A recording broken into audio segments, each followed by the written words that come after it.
안녕하세요. 제인입니다. 네, 안녕하세요. 김우민 목사입니다. 네, 한 주간 잘 지내셨나요?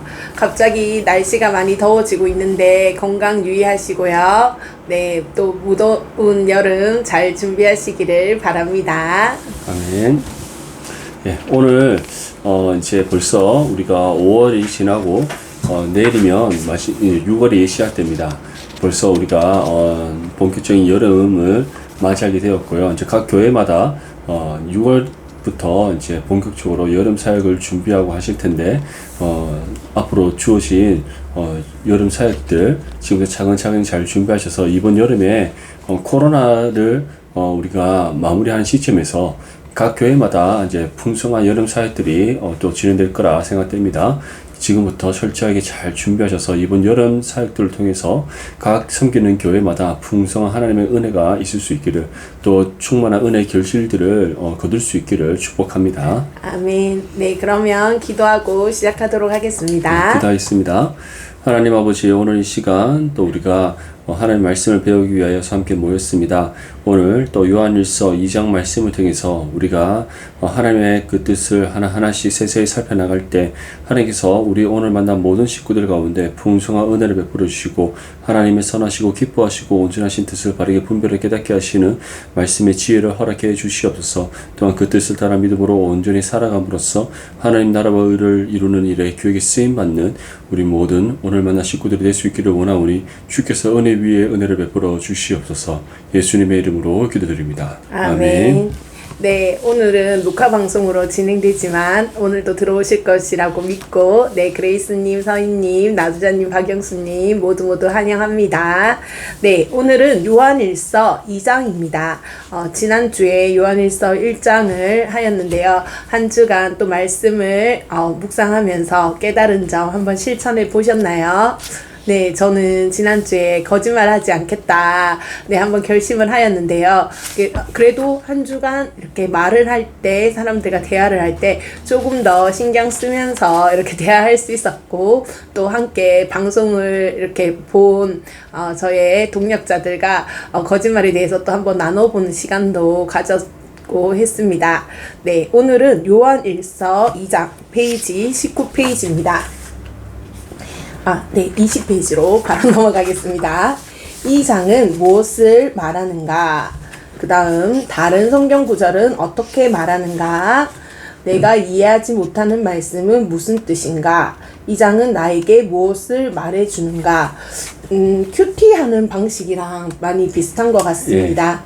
네, 이렇게 여러분 스스로 지금은 이렇게 책 안에서 이렇게 하나하나 나눠주고 있고 또 질문을 던져주고 있지만 성경책만 가지고도 충분히 할 수 있는 작업이라고 생각되는데요.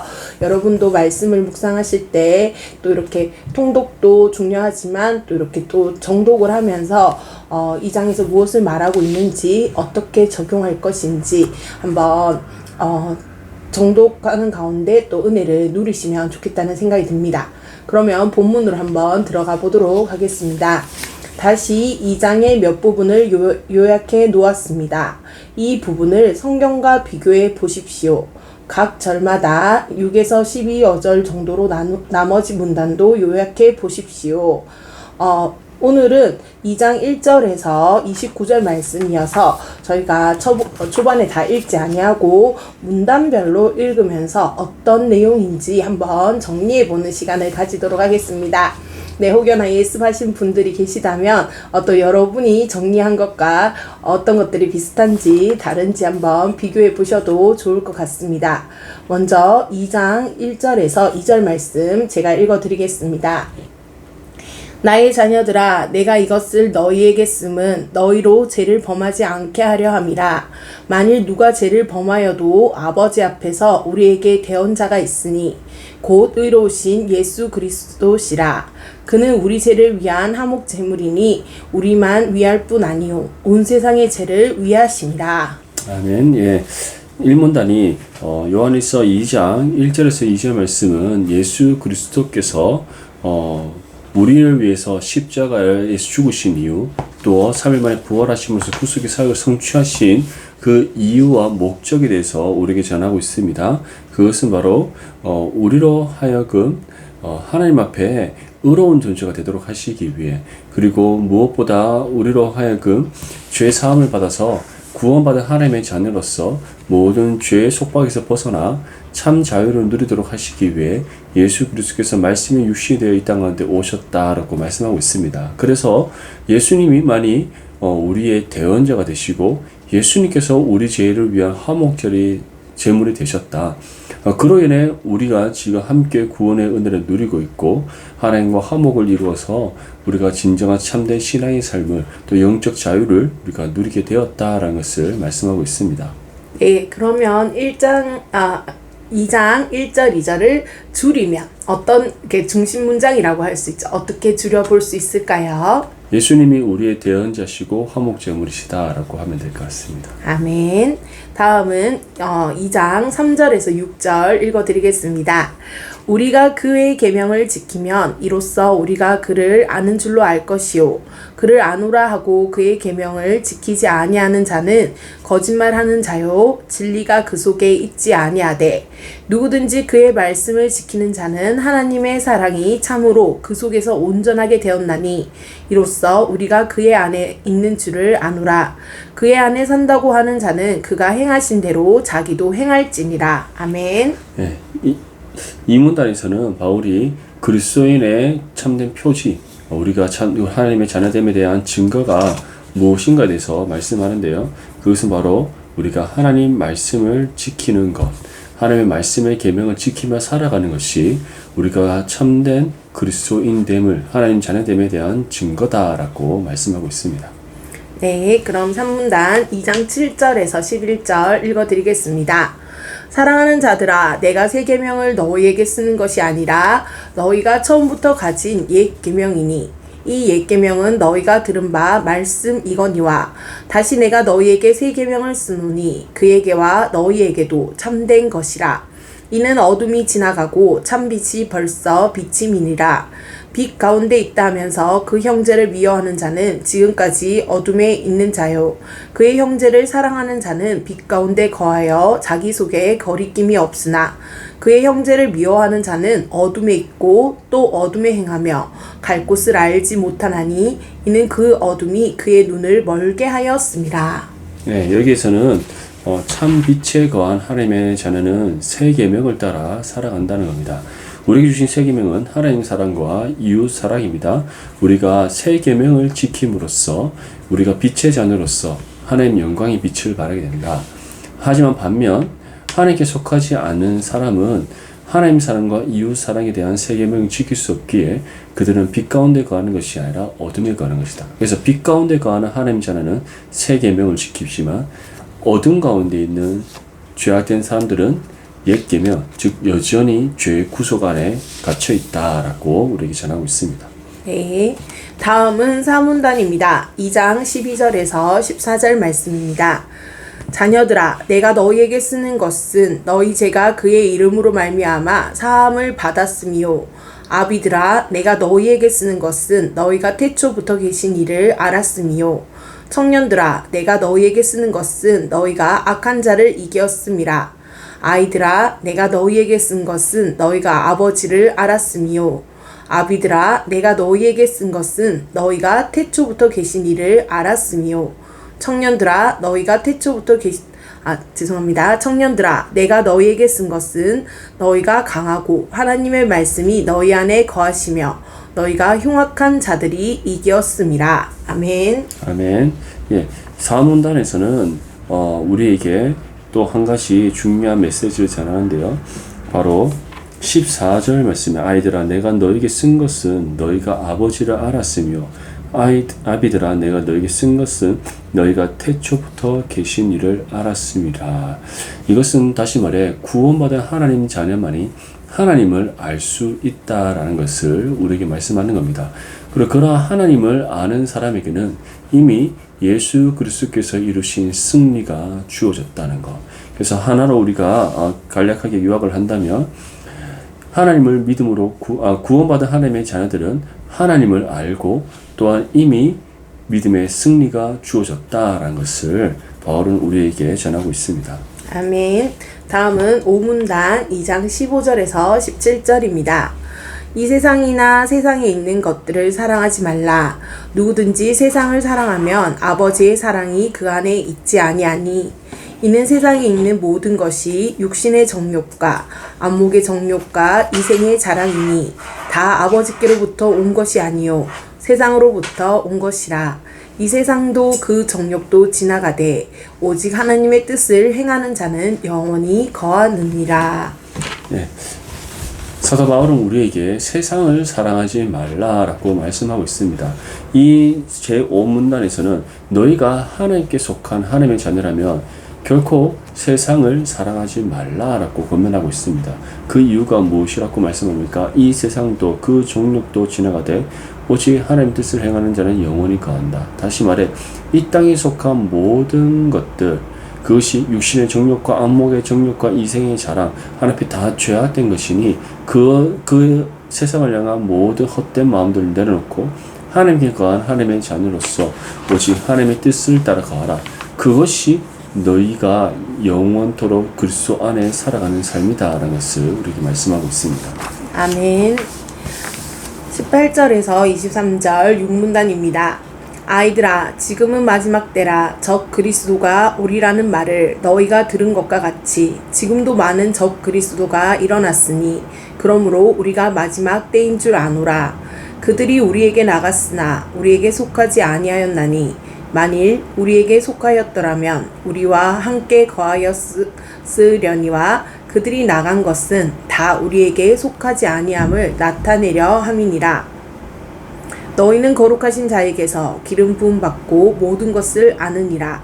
내가 너희에게 쓰는 것은 너희가 진리를 알지 못하기 때문이 아니라 알기 때문이요 또 모든 거짓은 진리에서 나지 않기 때문이라. 거짓말하는 자가 누구냐? 예수께서 그리스도이심을 부인하는 자가 아니냐?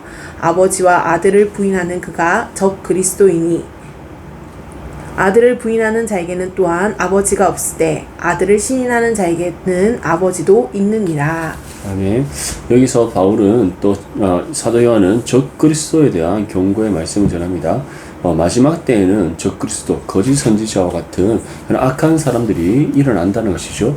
그러한 사람들은 교회 밖에 있는 것이 아니라 교회 안에 있다라는 겁니다. 그리고 그러한 사람들이 바로 하나님의 자녀들을 진리에서 벗어나 거짓된 가르침에 빠지게 만듦으로써 우리로 하여금 신앙을 잃어버리게 만든다. 그래서 우리가 적 그리스도를 바르게 분별하기 위해서 어떻게 해야 한다고 우리에게 말씀하고 있습니까? 진리를 우리가 더욱더 굳게 붙잡아야 된다. 예수 그리스도를 향한 우리의 신앙의 고백을 굳게 붙잡고 믿음을 지켜내야 된다라고 말씀하고 있습니다. 그래서 사도 요한은 우리에게 이와 같이 권면하는 겁니다. 마지막 때가 이를수록 적 그리스도가 더욱더 강하게 일어나니 항상 그 말씀 가운데 근신하여 깨어 있으라라고 우리에게 권면하는 겁니다. 네, 7문단은 2장 24절 25절입니다. 너희는 처음부터 들은 것을 너희 안에 거하게 하라. 처음부터 들은 것이 너희 안에 거하면 너희가 아들과 아버지 안에 거하리라. 그가 우리에게 약속하신 것은 이것이니 곧 영원한 생명이니라. 예, 이것은 곧 하나님께서 우리에게 주신 그 약속의 말씀을 붙잡으라는 겁니다. 그 약속의 말씀은 우리가 이 땅에 속한 사람이 아닌 하나님 나라에 속한 사람이라는 것. 우리가 그 사실을 기억할 때 우리는 이 땅에 소망을 두는 것이 아니라 영원한 하나님 나라에 소망을 두고 살아간다는 겁니다. 그래서 우리는 바울의 이 권면을 가슴에 깊이 새길 수 있어야 됩니다. 언제나 영원한 하나님 나라의 소망을 붙잡고 살아가라. 그것이 바로 약속의 사람으로서 하나님께 속한 하나님의 자녀로서 우리가 주님 오실 그날까지 주어진 신앙을 붙잡고 우리가 살아갈 수 있는, 믿음으로 승리할 수 있는 비결이다라는 것을 말씀하고 있습니다. 네, 마지막으로 26절에서 29절입니다. 너희를 미혹하는 자들에 관하여 내가 이것을 너희에게 썼노라. 너희는 주께 받은 바 기름 부음이 너희 안에 거하나니 아무도 너희를 가르칠 필요가 없고 오직 그의 기름 부음이 모든 것을 너희에게 가르치며 또 참되고 거짓이 없으니 너희를 가르치신 그대로 주 안에 거하라. 자녀들아, 이제 그의 안에 거하라. 이는 주께서 나타내신 바 되면 그가 강림하실 때 우리로 담대함을 얻고 그 앞에서 부끄럽지 않게 하려 함이라. 너희가 그가 의로우신 줄을 알면 의를 행하는 자마다 그에게서 난 줄을 알리라. 아멘. 마지막 26절에서 29절 말씀에서는 우리에게 마지막 29절 말씀이 우리에게 중요한 고면의 말씀으로 전해지는데요. 너희가 그가 의로우신 줄 알며 의를 행하는 자마다 그에게서 난 줄 알라. 다시 말해 너희가 진정으로 하나님으로부터 구원받은 하나님의 자녀된 사람이냐, 그리스도의 하나님으로부터 의롭다함 받은 하나님의 자녀이냐, 그렇다면 그리스도의 의를 반드시 행하게 된다는 겁니다. 그래서 누가 참된 그리스도인이냐 그렇지 않느냐는 결코 우리의 삶에 맺어지는 열매를 통해 분별된다는 것이죠. 그래서 바울은 우리에게 다음과 같이 권면합니다. 그리스도께 속한 하나님의 자녀라면 반드시 그리스도의 의를 행하라. 그렇지 않으면 그 모든 것이 다 거짓임을 우리에게 말씀하고 있습니다. 네, 2장 말씀이 조금 길었습니다. 1절에서 29절까지 있는데 저희가 8문단으로 나눠서 이렇게 한번 정리해 보았습니다. 제가 목사님 말씀 들으면서 목사님 말씀하신 거 한번 정리해 보았는데 한번 얘기해 보겠습니다.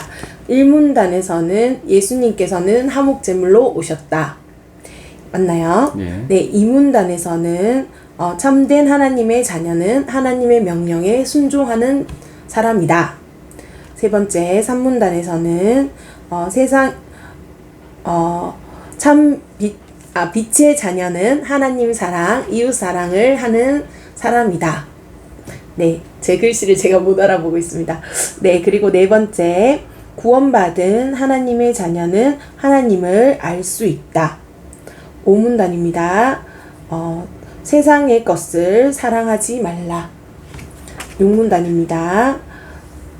적그리스도는 진리를 따르지 않는다. 맞나요? 7문단입니다. 7문단은 약속의 말씀을 붙잡아야 한다. 8문단은 하나님 안에 거하는 자는 의를 행하는 자다. 이렇게 문단별로 정리하였는데요. 문단별로도 정리하면서 또 그 문단 가운데 깨달은 것들을 좀 이따가 이렇게 한번 요약해 보라는 것도 있습니다. 그리고 2장 전체가 어떤 말씀인가 한번 이렇게 문단을 정리해 보면서 2장 전체를 한번 훑어보는 것도 또 성경 공부에 좋은 방법인 것 같은데요. 2장에서는 말하고 있는 요지는 무엇인가요? 네, 2장에서는 결국 누가 진정한 하나님의 자녀인가에 대해서 우리에게 말씀하고 있습니다. 2장 말씀을 하나하나 살펴보면 진정한 하나님의 자녀의 삶에서 나타나게 되는 증거, 즉 우리가 하나님의 자녀됨에 대한 표지가 무엇인가에 대해서 전하고 있고, 또한 그러한 표지를 우리가 바르게 세상 가운데 나타내고 증거하기 위해서 우리가 무엇을 어떻게 실천하고 또한 어떤 것들을 우리가 멀리하고 또 물리쳐야 되는지에 대한 그 권면의 말씀이 이어지면서 계속해서 우리에게 전하고 있습니다.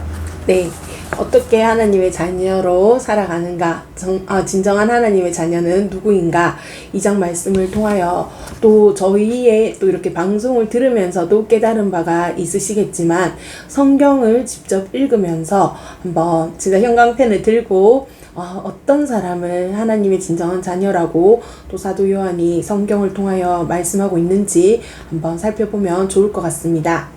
R.D. 포스터가 이야기하였습니다. 세상을 사랑한다는 것은 물질에 관한 문제가 아니고 마음 자세에 대한 문제입니다. 즉 시대의 변천에 보조를 맞추어도 영원한 일에 대해서는 보조를 맞추지 않으며 사람과는 보조를 맞추어도 하나님과는 보조를 맞추지 않는 태도를 말합니다.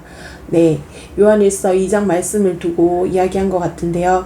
우리가 정말 가져야 할 자세는 우리의 마음이 하나님과 보조를 맞추는 것, 우리가 해야 할 일은 영원한 일을 하는 것, 이것이 하나님이 원하시는 모습이라고 이야기하는 것 같습니다. 맞나요? 네. 다른 성경 구절은 어떻게 말하는가? 네, 성경 공부하는 또 하나의 방법으로 여기에 있는 말씀을 또 참조 구절을 찾아서 한번 알아보는 방법인데요. 제가 어떻게 예습을 하였냐면 보면 3절, 15절, 25절 있는데 25절에 참조 구절이 적혀져 있지 않습니다. 그래서 네이버에 이렇게 한번 해봤어요. 요한일서 2장 25절 치고 옆으로 참조 구절 이렇게 한번 적어보니까 여러 가지 참조 구절들이 나와 있더라고요. 그래서 이렇게 또 공부할 수 있는 방법도 있구나 라는 생각을 해봤습니다. 네, 하나의 방법론을 제시한 거고요. 한번 보도록 하겠습니다. 먼저 3절입니다. 3절 말씀, 우리가 그의 계명을 지키면 이로써 우리가 그를 아는 줄로 알 것이요. 요한복음 14장 21절이 참조 구절인데요. 나의 계명을 지키는 자라야 나를 사랑하는 자니 나를 사랑하는 자는 내 아버지께 사랑을 받을 것이요. 나도 그를 사랑하여 그에게 나를 나타내리라. 여기에 중심 사상은 무엇인가요? 네, 결국 3절과 요한일서 2장 3절과 요한복음 14장 21절 말씀이 우리에게 전하는 것은 하나님의 자녀는 하나님 말씀을 계명을 지키는 사람이다라는 것, 그리고 그 말씀을 지킴이 곧 하나님을 사랑함에 대한 증거가 된다라는 것을 우리에게 말씀하고 있습니다. 네, 다음은 15절입니다. 이 세상이나 세상에 있는 것들을 사랑하지 말라. 누구든지 세상을 사랑하면 아버지의 사랑이 그 안에 있지 아니하니. 참조 구절은 로마서 12장 2절입니다. 너희는 이 세대를 본받지 말고 오직 마음을 새롭게 함으로 변화를 받아 하나님의 선하시고 기뻐하시고 온전하신 뜻이 무엇인지 분별하도록 하라. 예, 여기서는 바로 세상이 우리를 주관하지 못하게 하라. 다시 말해 이 땅에 속한 것에 우리가 얽매거나 그것을 사랑하는 삶을 살아가서는 안 된다. 세상에 소망을 두는 것 자체가 바로 우리가 세상에 우리의 삶을 맡기는 것이기에 우리가 하나님의 자녀라면 결코 그래서는 안 된다는 것을 말씀하고 있습니다. 네, 15절과 또 참조 구절이 하나 더 있는데요. 디모데후서 4장 10절입니다.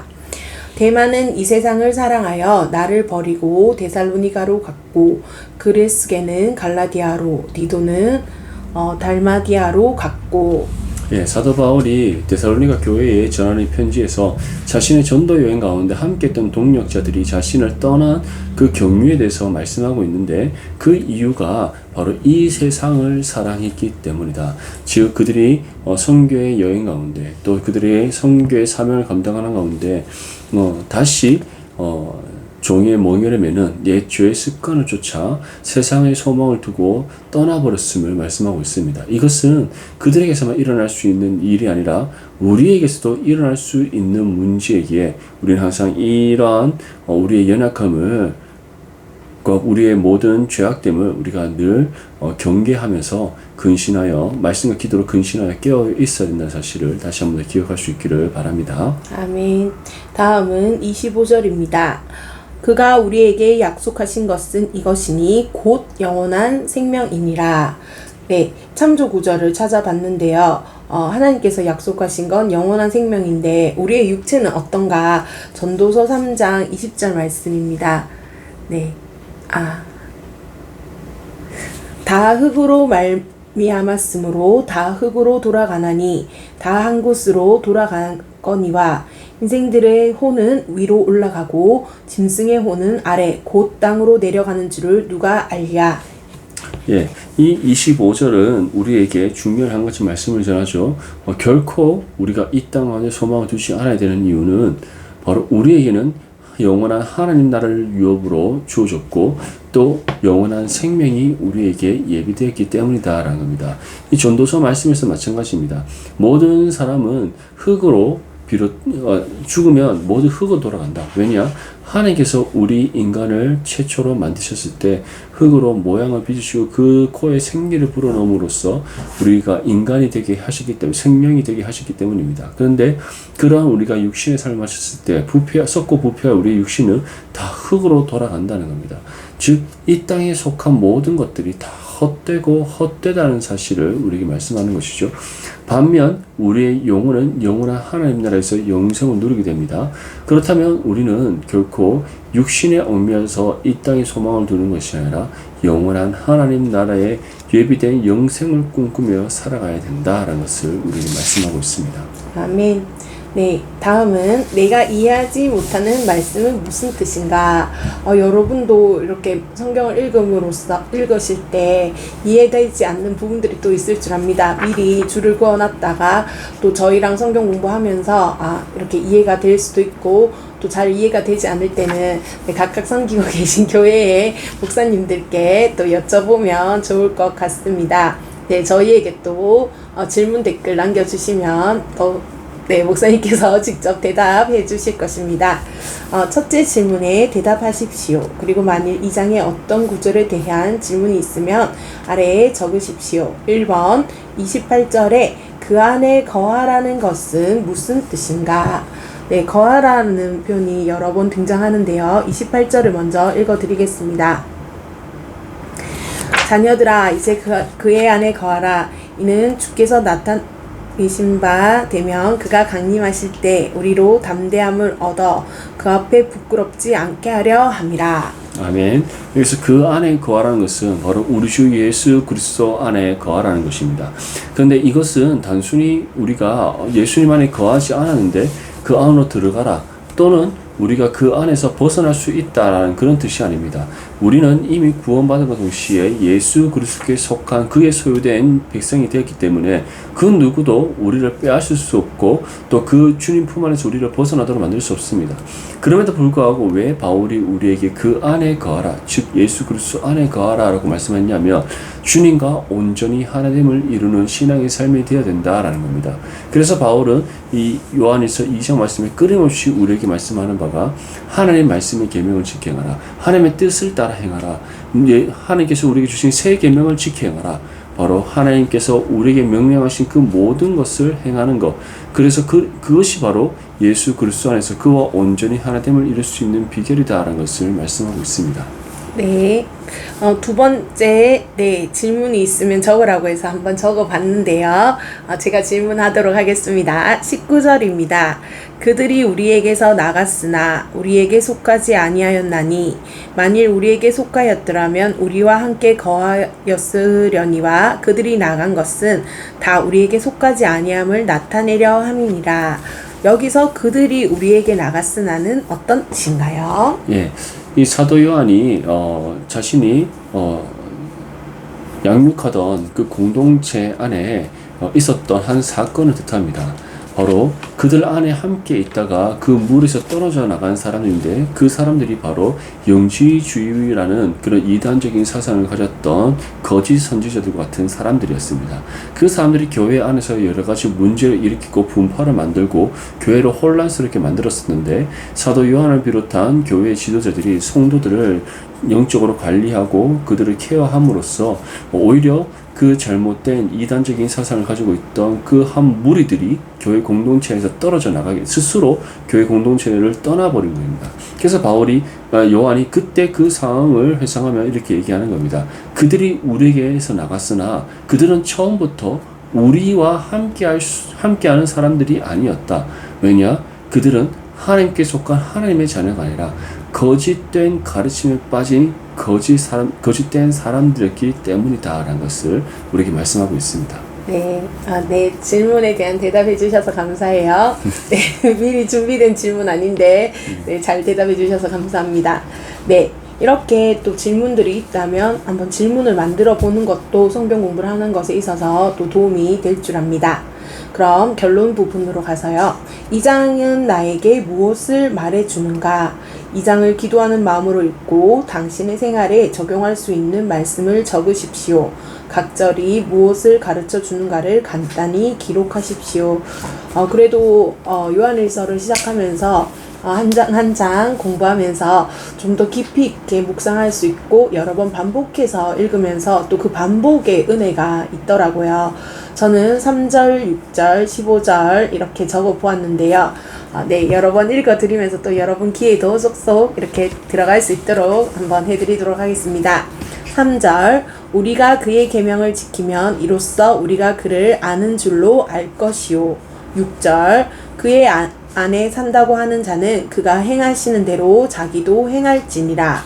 그리고 15절, 이 세상이나 세상에 있는 것들을 사랑하지 말라. 누구든지 세상을 사랑하면 아버지의 사랑이 그 안에 있지 아니하니. 이렇게 세 구절을 또 저의 삶에 한번 비추어 보았습니다. 저의 삶을 보면서 이 구절이 보여주는 당신의 구체적인 필요는 무엇입니까? 라는 질문에 저는 예수님의 계명을 잘 지켰는가? 나는 예수님께서 행하신 대로 행하였는가? 나는 세상에 있는 것을 사랑하지는 않았는가? 이렇게 세 가지 질문을 제 자신에게 한번 던져보았는데요. 네, 예수님처럼 행동하기가 참 쉽지 않습니다. 저희가 말씀을 통하여 예수님께서 어떻게 행동하셨는지 많이 배웠지만 일상을 살아가면서 우리들이 겪는 모든 상황 가운데 그렇게 하는 것이 쉽지 않을 때가 많더라고요. 무엇보다 여기서 더 사랑하는가? 더 사랑하는 것이 무엇인가? 세상을 더 사랑하였는가? 하나님을 더 사랑하였는가? 라고 한번 제 자신을 돌아보면서 생각해 보았는데요. 제 머리는 하나님을 더 사랑해야 된다는 것을 알고 있고, 저희 가정이 또 이렇게 목회자 가정이니까, 그래도 세상이 쫓는 대로 쫓지 않고, 세상 사람들과 똑같이 행동하지 않고, 물론 세상 사람들이 다 나쁘다는 것은 아니고 성경에 근거하여 내 제약된 삶을 사는 모습대로 살지 않고 정말 하나님이 원하시는 모습대로 살아야겠다고 생각은 하지만 저의 또 의도하지 않게 또 어떨 때는 본성에 따라서 또는 감정을 잘 절제하지 못하고 하나님이 원하시는 모습대로 살지 못한 적이 많은 것 같다는 생각을 해봅니다. 무엇보다 또 다른 사람들 앞에 보여지는 모습과 달리 제 자신이 혼자 있을 때 얼마나 부지런한가, 얼마나 하나님을 찬양하는가, 또 얼마나 이렇게 하나님과의 대화 시간을 가지는가라는 생각을 해보면서 기도할 때 진짜 단순히 나의 필요를 구하기 위한 기도가 아니라 하나님을 더 찬양하는 기도를 하여야겠다. 하나님께 더 감사하는 기도를 하여야겠다. 좀 저의 기도의 모습을 회개하는 시간을 가졌고요. 그리고 세상의 것을 덜 사랑하여야겠다라고 하였는데 너무나 세상에 재미난 것들이 많이 있고, 그리고 또 저도 육아를 하면서 아이를 키우는 것에 있어서도 진짜 성경의 기준이 되어서 육아를 하여야 함에도 세상의 것들이 눈에 들어와서 우리 아이가 하나님 보시기에만 아름답게 자라면 되는데 정말 이렇게 세상 사람들에게 뽐내고 싶은 마음, 아이를 잘 키워서 그것이 아이에게도 기쁨 되지만 또 제가 그 영광을 받고 싶은 마음들이 저희 내면에 있더라고요. 네, 아이가 지금 근처에 있어서 참 말씀을 드리면서 부끄러운데 좀 더 내려놔야겠구나, 좀 더 하나님 앞에 정직해지고 세상과 하나님과의 사이에서 이렇게 발을 다 담그는 것이 아니라 정말 오직 하나님께 온전히 순종하며 나가야겠구나, 좀 결단하는 시간을 가졌습니다. 네, 어떤 적용하셨나요? 네, 저는 마지막 28절 말씀을 한번 적용해 봤었는데요. 결국 우리가 이 사도 요한이 우리에게 네, 바울 너무 좋아하시는 것 같아요. 오늘 저희가 이제 저희 디모데 예배 때 갈라디아서 네. 말씀을 함께 나누고 있는데요. 네. 계속 사도 바울 얘기를 하다 보니까 네. 아직까지 그 디모데 예배 때 말씀 전했던 것들이 계속 생각나서 그런 것 같습니다. 요한 선생님 섭섭해하십니다. 제가 제일 좋아하는 네. 말씀이 있다면 바로 그게 요한 복음이기 때문에 결코 사도 요한 등한시하지 않습니다. 네. 28절 말씀에 보면 우리에게 정말 중요한 한 가지 메시지를 전하는데요. 그가 강림하실 때 우리로 담대함을 얻어 그 앞에서 부끄럽지 않게 하려 함이라. 이러한 우리에게 주어진 장래의 소망을 우리가 굳게 붙잡고 주어진 신앙의 삶을 살아갈 수 있는 비결은 바로 경건의 훈련을 통해 성령과 온전히 하나됨을 이루는 것이다. 그래서 정말 경건의 훈련, 말씀과 기도, 말씀의 묵상과 기도, 그리고 말씀의 실천, 그것이 우리 삶의 가장 중요한 신앙의 요소인 것 같습니다. 그래서 저는 정말 장래의 소망, 우리가 예수 그리스도께서 이 땅 가운데 오셔서 하나님 나라를 완성하실 그날을 소망하면서 경건의 훈련을 더욱더 힘쓰고 그리고 빛의 자녀로서 하나님의 영광을 나타내는 삶을 살아갈 수 있도록 더욱더 힘써 수고해야겠다. 그래서 다시 한번 다짐해보는 그런 시간들을 좀 가졌습니다. 네, 여러분도 오늘 요한일서 2장 말씀을 통하여 또 하나님께서 주시는 메시지들이 있을 줄 압니다. 무엇보다 하나님의 뜻을 행하는 자가 하나님의 자녀라고 하였습니다. 여러분 삶에서 하나님께서 어떻게 뜻하시는지 행동하기 전에 기도할 수 있는 삶을 살기를 축복하고요. 네, 또 다음 주 화요일 저녁 8시에 요한일서 3장을 함께 할 텐데요. 네, 함께 예습하며 또 그 시간에 참여하여서 은혜 누렸으면 좋겠습니다. 네, 그러면 기도하고 네, 성경 공부 마치도록 하겠습니다. 네, 기도하겠습니다. 하나님 아버지, 오늘 시간 우리가 요한일서 2장 말씀을 함께 묵상하고 살펴보면서 하나님, 우리가 진정으로 이 땅 가운데 신앙의 삶을 통해 우리가 그리스도인됨에 대한 표지를 정말 세상 가운데 증거할 수 있어야 된다는 사실을 다시 한번 깨닫게 됩니다. 이를 위해 언제나 우리가 말씀과 기도로 깨어 있어서 하나님의 말씀의 계명을 지켜 행하며 또 무엇보다도 우리가 세상의 모든 거짓된 가르침과 또 세상의 유혹들을 물리쳐 믿음으로 승리하는 삶을 살아야 될 줄 믿습니다. 우리 오늘 만난 모든 식구들, 오늘 우리가 함께 나눈 이 말씀을 마음에 새기며 주의 뜻에 합당한 믿음의 삶을 살아갈 수 있도록 도와주시옵시고, 이를 통해 우리가 진정한 그리스도인됨을 세상 가운데 널리 증거하여서 복음의 통로로서 쓰임받으며 영혼의 풍성한 열매 맺는 하나님의 자녀들이 될 수 있도록 도와주시옵소서. 또 내일부터 새롭게 시작되는 하루의 삶 가운데 주님께서 은혜 베풀어 주시옵시고, 날마다 믿음으로 승리하여 하나님께 영광 올려드리는 우리 모든 오늘 만난 식구들이 될 수 있도록 은혜 위에 은혜를 베풀어 주시옵소서. 예수님의 이름으로 기도드립니다. 아멘. 네, 내일은 또 6월 1일 전국 동시 지방선거의 날입니다. 네. 네, 뭐 지방선거 제가 홍보하는 것은 아니지만 정말 또 국민의 의무이자 권리로서 한 표 행함으로써 또 우리나라를 잘 이끌어 나갈 지도자를 뽑고, 그리고 또 그 지도자를 위해서 기도할 수 있는 하나님의 자녀들 되기를 축복합니다. 네, 좋은 밤 되시고요. 오늘도 함께 해주셔서 감사합니다. 오늘 방송은 여기까지 하겠습니다. 네, 수고하셨습니다. 수고하셨습니다.